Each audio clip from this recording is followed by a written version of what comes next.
함께 기도하심으로 목요 기도회 시작하도록 하겠습니다. 기도하겠습니다. 하나님, 오늘 우리가 로마서 말씀을 통하여서 이제 나타난 하나님의 의에 대하여 살펴보려 합니다.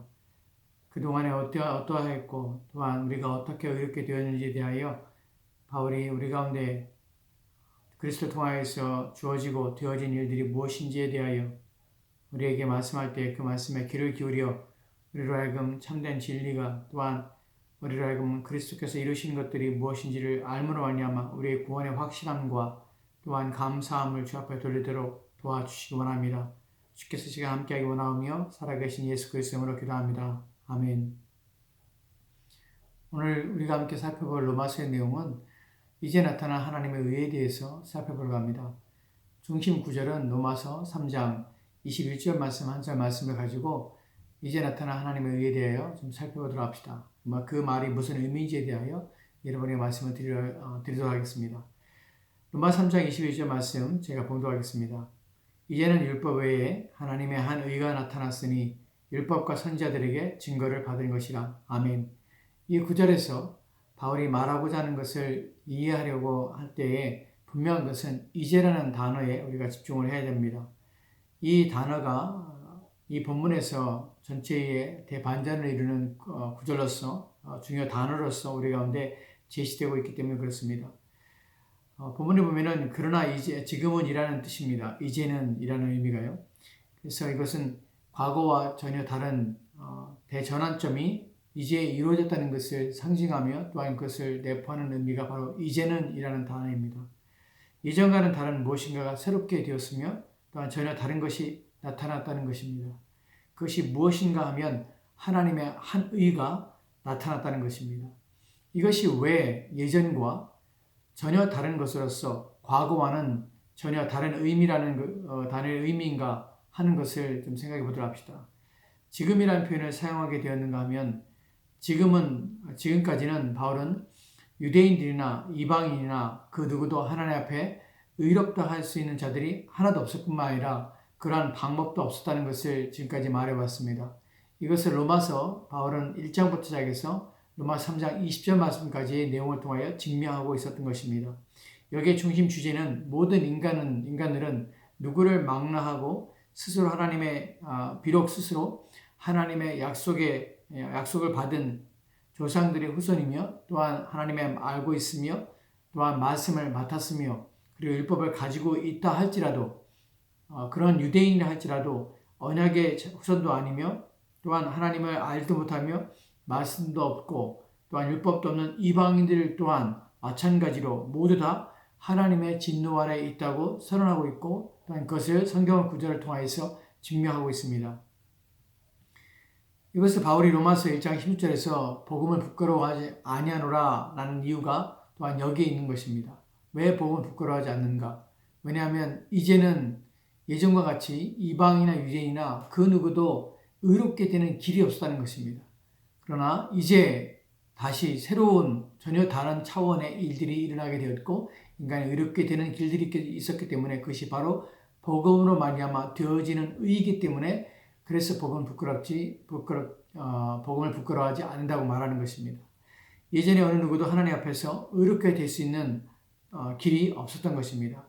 인간이 하나님 앞에 의롭게 되지 못한다는 것은 단지 성취해야 할 것을 하지 못하는 정도의 결과에 이르는 것이 아니라 로마서 1장 18절에서 바울이 말하는 것처럼 하늘로부터 하나님의 진노가 경건하지 않은 자들과 불의를 행하는 자들에게 임하는 결과를 초래한다는 것입니다. 즉 단순히 의롭지 않다는 것만이 문제가 아니라 그 의롭지 못한 것이 만들어내는 또한 최종적으로 의롭지 못한 자들이 처하게 될 상황들이 하나님의 진노와 심판이라는 것입니다. 그것에 대하여 바울은 이러한 진술을 통하여서 위협과 또한 두려움과 공포를 조장하고자 하는 것이 아니라 모든 인간들에게 복음 반드시 필요한 것이며 복음을 제외하고는 어느 누구도 의롭게 되거나 하나님 앞에 설 수 없다는 것을 지금 말하고자 하는 것입니다. 그렇기 때문에 지금까지 1장부터 3장 20절 말씀까지 이끌어오는 것입니다. 여전히 복음은 모든 자들에게 필요한 것이며 복음을 더 강조하며 복음 안에서 의롭게 되는 일이 일어났다는 것입니다. 그것이 바로 오늘 우리가 읽었던 로마 3장 21절 말씀에 말하는 것처럼 이제는 이라는, 바로 지금은 이라는 시간, 즉 예수 그리스도께서 오시기 전까지의 시간과 또한 오신 후의 시간에서 달라졌다는 것입니다. 즉 예수 그리스도를 기반으로 해서 전과 후로 나누며 인간의 삶과 인간의 의롭게 되는 길이 열리게 됐다는 것입니다. 진노 아래에 있었던 인간이 이제 자유케 되며 그 진노에서 벗어날 수 있는 길이 예수 그리스도를 때부터 새롭게 주어졌으며 보여지게 됐다는 것입니다. 예수님께서 오심으로 말미암아 의롭게 될 수 있는 길이 열린 것입니다. 하나님의 진노 아래서 벗어날 수 있는 방법이 이제 생기게 된 것입니다. 그것이 바로 하나님의 우리에게 주신 복음입니다. 이 방법의 특별함과 탁월함은 믿음으로 말미암아 의롭게 되는 방식을 따른다는 것입니다. 믿음으로 의롭게 됐다는 것에 대하여 간단한 정의는 이렇습니다. 사람들의 구원과 하나님에 대한 화해의 길을 하나님께서 친히 예비하셨다는 것을 말해주는 것입니다. 다시 한번 말씀드립니다. 믿음으로 의롭게 된다는 것을 간단하게 정의하면 인간의 구원과 하나님에 대한 화해의 길을 하나님께서 마련하시고 친히 준비하셨다는 것, 이것이 바로 믿음으로 의롭게 되었다는 것에 대한 정의입니다. 하나님께서는 우리의 복된 주님이시고 또한 구세주이신 그의 아들의 행하심을 기초로 해서 복음을 믿는 모든 사람들의 죄를 은혜로 용서하시며 도말하신다는 것입니다. 그러나 이것은 더 나아가는데 구원을 받은 신자들은 더욱더 예수 그리스도의 의로 옷 입으며 하나님의 보시기에 옳고 또한 의롭다고 인정함을 받는 데까지 나간다는 것입니다. 즉 이것의 중요성은 의롭게 됨은 소극적일 뿐만 아니라 적극적인 것으로 보여지고 나아가며 또한 진보한다는 것입니다. 의롭게 된다는 것에 대하여 좀 더 생각해 볼 필요가 우리에게는 있습니다. 왜냐하면 오늘 시대는 의롭게 되어야 하며 또 의롭게 된다는 것의 의미가 무엇인지를 잘 모르고 있으며 또한 무관심으로 일관하기 때문에 그렇습니다. 의롭게 된다는 것은 첫 번째로 중요한 것이 이것입니다. 첫 번째로 의롭게 된다는 것은 죄가 없는 상태가 바로 의롭게 되는 상태입니다. 의롭다 한다는 것은 죄가 없는 것입니다. 두 번째로는 하나님을 닮은 것으로 하나님 눈에 보시기에 좋은 상태를 의롭다 하는 것입니다. 이 두 가지가 바로 의롭다 함의 정의입니다. 의롭다 함은, 누군가 의롭다 함은 죄가 없는 상태이며, 둘째로 의롭다 함은 하나님을 닮은 것으로 하나님 눈에 보기에 좋은 것, 이것이 바로 의로움입니다. 의롭게 된다는 것과 죄의 관계성의 문제에 대하여 바울이 말하고 있는 내용을 보면 의롭게 되는 것은 죄가 없는 상태에만 하는데 이 죄란 특별히 사람 사이의 문제나 관계 속에서 일어나는 악한 것들을 가리키는 것이 아니라 가장 우선은 하나님에 대한 인간의 상태의 문제라는 것이 죄의 본질입니다. 이 부분이 중요합니다. 죄란 사람과 사람 사이의 관계의 문제, 사람과 사람 사이의 불의를 행하는 것의 문제 이전에 하나님과의 관계의 문제라는 것이 왜 우리가 의롭게 되지 못하는가 하는 부분에 있어서의 가장 큰 걸림돌이자 가장 큰 핵심이 되는 것입니다. 로마서 1장 18절을 보면 이렇게 기록되어 있는데 이 부분이 명확하게 무엇이 우선이고 무엇이 그 위에 이루어지는 일들인가 하는 것을 명확하게 구분하여 우리 가운데 가르쳐주고 있습니다. 로마서 1장 18절 말씀입니다. 하나님의 진노가 불의로 진리를 막는 사람들의 모든 경건하지 않음과 불의에 대하여 하늘로부터 나타나나니. 아멘. 이 구절에서 우리가 놓치지 말아야 하는 것이 있는데 바로 하나님의 진노가 불의로 진리를 막는 사람들의 모든 경건하지 않음이 먼저라는 것입니다. 이것이 우선입니다. 그리고 그 다음에 나오는 것이 불의입니다. 의롭게 된다는 것에 있어서 인간이 의롭게 되지 못하는 문제는 사람 사이에서 행하여지는 불의한 것들이 문제가 되기 때문이 아닙니다. 가장 먼저 그리고 우선적으로 해결해야 되는 것이 있는데 바로 그것이 경건하지 않음이라는 것입니다. 즉 하나님에 대하여 인간은 경건하지 않은 것입니다. 하나님에 대하여 경외감을 가지지 않으며 그분을 존귀대하거나 공경하지 않는다는 것입니다. 즉 그분을 대하는 방식과 태도가 불손하며 불의하며 적대적이라는 것이 죄가 가지고 있는 문제며 인간이 의롭게 되지 못하는 이유 중에 하나입니다.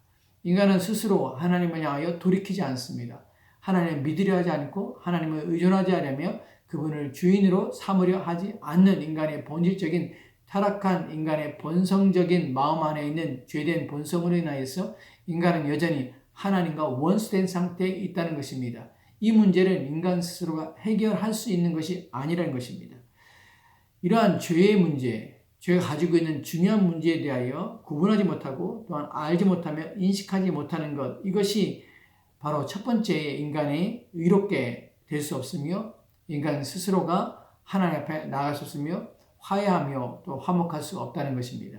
인간이 하나님의 진노와 심판 앞에 설 수밖에 없는 것이 첫 번째 문제에 해결하지 못하기 때문에 그렇습니다. 둘째로는 마음의 양심에 따라 죄책감을 가질지라도 그것이 하나님에 대한 것으로 이어지지 못하기 때문이며 또 하나님에 대하여 대적하고 있다는 사실을 자신이 전혀 인식하지 못한다는 것입니다. 즉 의롭게 되는 것들이 예전까지 의롭게 되지 못하는 것들이 바로 이런 문제입니다. 인간은 스스로 죄인임을 인식하지 못합니다. 그것도 그 죄라는 것이 사람과의 관계가 아니라 하나님과의 관계 속에서의 죄라는 것을 인식하지 못합니다. 그래서 그것을 해결할 수 있는 방법도 방식도 또한 이해도 없는 것이 인간이 처한 비참함입니다. 그래서 인간은 스스로 구원할 수 없으며 의롭게 될 수 있는 길이 없다는 것이에요. 그렇기 때문에 인간에게 필요한 것이 바로 그리스도 예수께서 오셔서 우리의 죄를 사하여 주시며 우리를 하나님께로 돌이키게 하는 일들입니다. 이 문제가 중요한 이유는 무엇이냐면 비록 어떤 사람들의 경우에 있어서 죄를 인식할 수 있습니다. 죄를 고백하는 사람들이 있습니다. 그런데 문제는 순서를 모르고 불의에 대해서만 회개하는 경우들이 허다한 것이 또 다른 문제입니다. 오늘날 교회 내 사람들이 죄에 대해서 인식하고 있으며 난 죄를 회개하고 있으며 하나님께 용서를 구한다고 말하고 있습니다. 마치 이것이 그들이 죄 용서를 받으며 또한 하나님이 말씀하신 죄에 대해서 알고 있는 것처럼 보이지만 이것이 순서가 바뀐 것입니다. 불의에 대해서 그들은 인정하며 또한 고백할 수 있습니다. 그래서 죄인이라고 할 때 사람들은 내가 누군가에 거짓말하거나 속이거나 또한 속여 빼앗거나 탈취하거나 악한 마음을 품거나 미워하거나 시기하거나 질투하거나 또한 수근수근하거나 하는 이런 것들을 죄라 인식합니다. 그래서 자신은 하나님 앞에 회개한다고 말을 합니다. 그것이 필요한 것 사실입니다. 이것이 불이기 때문에 그렇습니다. 그러나 문제는 그 문제가 우선이 아니라 하나님과의 관계인 죄에 대해서 하나님께 범죄했다는 사실에 대한 인식이 결여된 가운데서 즉 죄의 본질적인 문제가 해결되지 않은 상태에서 사람들과의 관계가 회복될 수도 없을 뿐만 아니라 그러한 것이 온전함으로 하나님 앞에 드려지며 또한 하나님이 성경이 말하고 있는 죄에 대한 내용이 아니란 사실입니다. 그것으로 의롭게 되는 것은 아닙니다. 왜냐하면 하나님과의 관계가 해결되지 않았기 때문에 그렇습니다.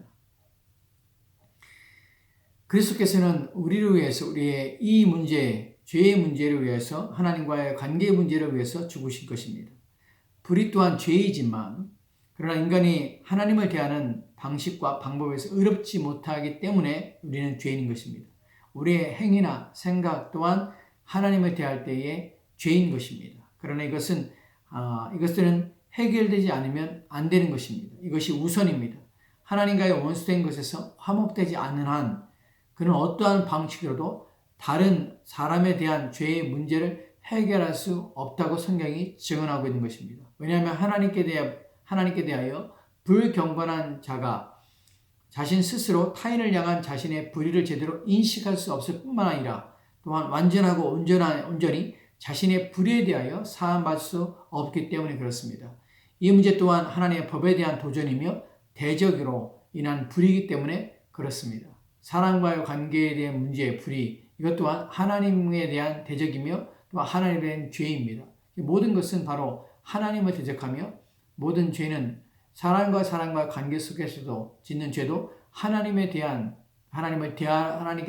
사람을 대하라는 그 하나님의 법과 또 하나님의 우리 가운데 주신 명령에 불순종함으로 지어지는 죄이기 때문에 이것 또한 하나님에 대한 죄라는 것입니다.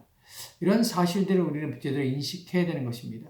즉 순서를 지키며 또한 첫 번째가 무엇인지를 알며 그것이 해결될 때에야 두 번째의 사랑과 관계 속에서 불이 또한 용서받을 수 있다는 사실입니다. 이런 것이 주에 대한 바른 이해며 바른 과정이며 바른 단계인 것입니다. 이에 대하여 우리가 한 성경 한 구절을 통해서 좀 더 명확하게 여러분에게 말씀을 드리도록 하겠습니다. 마가복음 12장 30절과 31절 말씀은 이렇게 기록되어 있습니다. 제가 봉독하겠습니다. 내 마음을 다하고 목숨을 다하고 뜻을 다하고 힘을 다하여 주 너의 하나님을 사랑하라 하신 것이요. 둘째는 이것이니 내 이웃을 내 자신과 같이 사랑하라 하신 것이라. 이보다 더 큰 계명이 없느니라. 아멘. 이 말씀은 예수님께서 서기관의 물음에 대한 답으로 서기관이 모든 계명 중에 첫째가 무엇입니까? 라고 물었습니다. 이에 대하여 예수님께서는 첫째로 하나님을 사랑하라 라고 합니다. 그리고 둘째로는 내 이웃을 내 자신과 같이 사랑하라 라고 합니다. 서기관이 모든 계명 중에 첫째가 무엇이냐고 물을 때 예수님께서는 모든 계명 중에 첫째는 하나님을 사랑하고 이와 같이 이웃을 사랑하는 것이라고 대답하신 것입니다. 이 말씀에서 이웃을 사랑하는 것은 독립적으로 따로 행하여져서 순종되어지는 것이 아닙니다. 여기에서 변할 수 없는 순서가 있다는 것입니다. 인간이 하나님을 사랑하지 않게 되면 다른 인간을 사랑할 수 없다는 것입니다. 또 하나님을 사랑할 때에만 이웃을 사랑할 수 있게 된다는 것입니다. 왜입니까? 왜냐하면 사랑은 하나님으로부터 오는 것입니다. 하나님에 의해서 부어지는 것이기 때문에 그렇습니다. 그렇다면 인간이 다른 사람을 사랑하지 못하는가 하는 질문에 대하여 이렇게 대답할 수 있습니다. 이 사랑은 그를 온전하게 하는 사랑이 아니라 자신을 위한 사랑이며 자기 자신의 만족을 위한 사랑으로 하나님과 전혀 상관이 없는 타락한 본성적 욕망에 의한 사랑이라는 것입니다. 이것으로는 그가 의롭게 되는 일이 없는 이유는 하나님의 법에 순종함으로 또한 하나님의 사랑으로 사랑하지 않기 때문에 이것은 의롭게 되는 하나님이 원하시는 사랑의 방식이 아니란 것입니다. 즉 인간적인 사랑이라는 것은 하나님의 사랑에 기초하지 않은 사랑이라는 것은 자기 만족입니다. 또한 자기 자랑이며 또한 자기 유익입니다. 그렇기 때문에 이 사랑은 하나님 앞에서 의롭게 되지 않은 하나님의 법에 따른 사랑이 아니기 때문에 이것으로도 하나님의 법을 지키고 있지 않습니까? 라고 말할 수 있는 근거가 전혀 되지 않는 것입니다. 오히려 자신의 타락한 본성의 욕망에 의한 사랑이기 때문에 이 사랑 또한 하나님을 대적하는 것이며 하나님의 법에 순종하지 않는 이기적인 사랑일 뿐이라는 사실입니다. 그래서 더 중요한 것이 바로 의롭게 되는 것에서 순서입니다.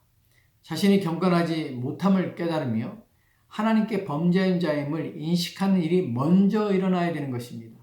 그래야 자신이 의롭지 않다는 사실을 깊이 깨닫게 되고 그래서 회개케 되는 것입니다. 자신에게는 조금도 의의가 없음을 깨닫게 되어야 합니다. 의롭게 될 수 있는 방법이 없다는 사실을 인식해야 합니다. 오직 피할 수 없는 심판만이 그에게 기다리고 있으며 그것을 깊이 인식하고 탄식할 때에 비로소 의롭게 되는 길이 보이게 되고 그 길로 나아갈 수밖에 없는 것입니다. 바로 그리스도께서 오신 이유가 바로 그것입니다. 그래서 바울이 지금 로마서 3장 21절 말씀에서 이제는 이라는 말씀을 하는 이유가 바로 이것입니다. 과거와 전혀 다른 일이 다른 방식으로 의롭게 되는 길이 열리게 됐다는 것이에요. 다시 로마 3장 21절 말씀을 제가 봉독하겠습니다. 이제는 율법에 하나님의 의가 나타났으니 율법과 선지자들에게 증거를 받은 것이라. 아멘. 그러나 지금은 율법 외에 하나님의 한 의가 나타났다는 것입니다. 이것이 중요한 것입니다. 하나님의 진노에서 벗어날 수 없는 인간에게 의롭게 될 수 있는 길이 이제 열린 것입니다. 우리는 소망이 없던 자였으며 임박한 진노와 심판을 피할 수 없기에 죽기를 무서워함으로 죽음의 종노타며 살 수밖에 없는 자였습니다. 그런 상태에서 우리에게 하나님부터 나타난 의는 복음이 아닐 수 없습니다. 우리에게는 이것이 기쁨이며 또한 이것이 주어졌다는 사실 때문에 우리는 감사하며 감격할 수밖에 없다는 것입니다. 이 복음은 율법 외에 나타난 의입니다. 바울이 그러나 지금은 율법 외라는 표현을 사용하는 이유를 아셔야 합니다. 율법은 하나님의 속성과 성품에 참여하여 의롭게 될 수 있는 방식이었습니다.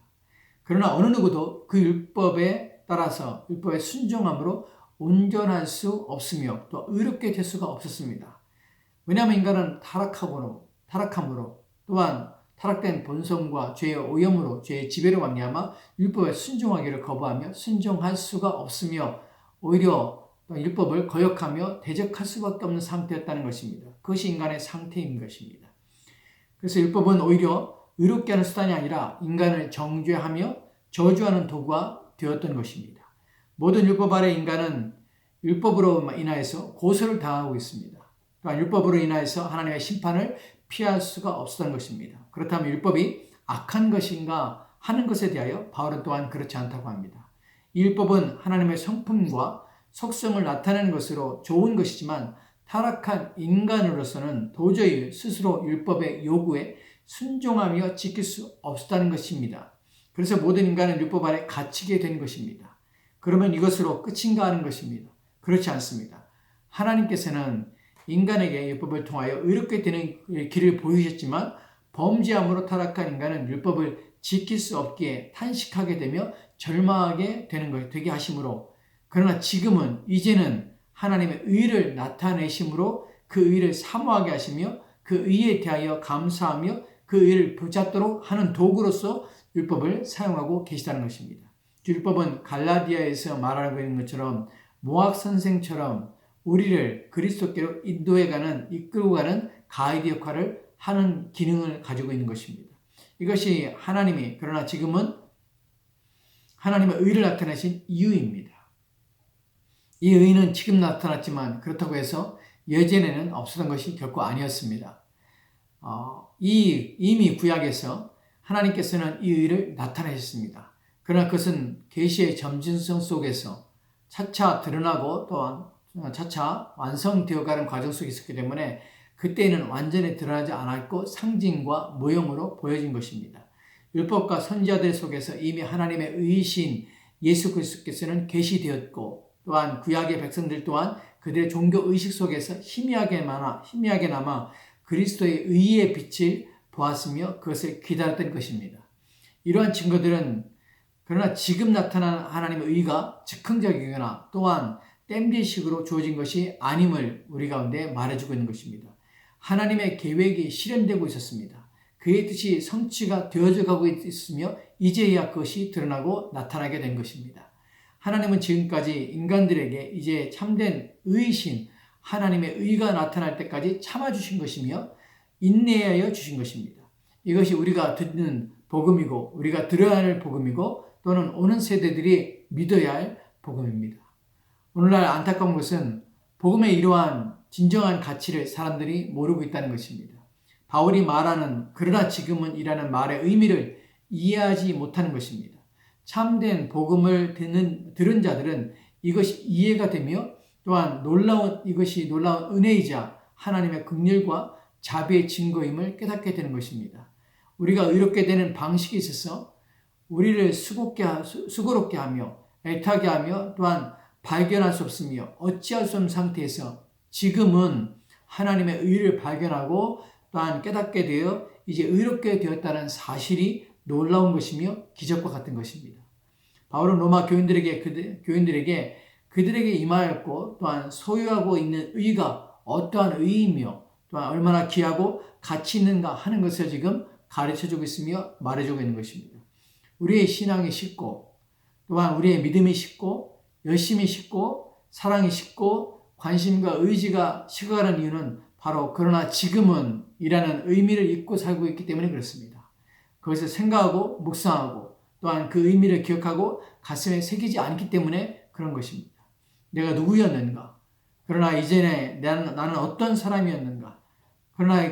그러나라는 말을 이전에 나에게 무슨 소망이 있었는가? 삶의 의미는 무엇이었는가? 하는 것이 바로 그러나 그 이전에 나는 의미가 가지고 있는 의미입니다. 그러나 그 이전에 나는 전혀 의지가 없는 자였습니다. 나는 의에 대해서 알지도 못하였으며 의에 대하여 무관심하였다는 것입니다. 하나님 앞에서 이성 없는 짐승과 다름이 없는 자였다는 것이 그러나 그 이전에 라는 것입니다. 그러나 지금은 어떻습니까? 그래서 예수로 말미암는 의로 말미암아 하나님과 화목하게 되었으며 하나님을 아버지라 부르며 그분을 예배할 수 있는 자리에 나아가 예배할 수 있을 뿐만 아니라 이 세상만이 아니라 오는 세상에서도 영원히 우리 주 그리스도와 함께할 약속을 받았기에 감사하며 기쁨으로 살 수가 있게 된 것입니다. 이것이 복음이 주는 소망이자 복음을 들은 자가 세상을 살아갈 힘이며 능력인 것입니다. 부디 우리 모두가 이러한 복음을 말미암아 의에 참여하는 자들이 되었으면 좋겠습니다. 우리 모두가 이러한 의를 믿고 의롭게 됨으로 하나님 앞에 서며 영원하신 그리스도와 더불어 연합된 가운데 살기를 소망합니다. 기도합시다.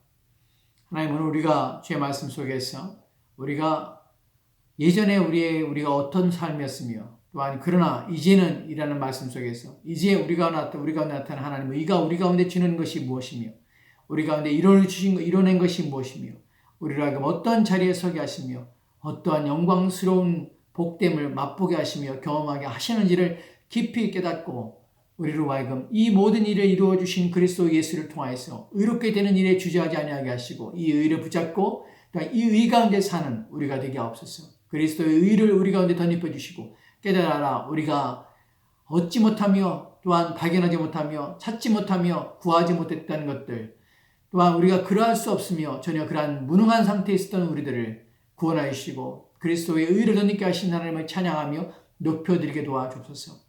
그러므로 하나님 앞에 감사함으로 우리를 부르신 그 부르심에 합당한 삶으로 우리의 삶을 살도록 도와주옵소서. 주께서 함께 원하며 감사드리며 살아계신 예수 그리스도로 기도합니다. 아멘.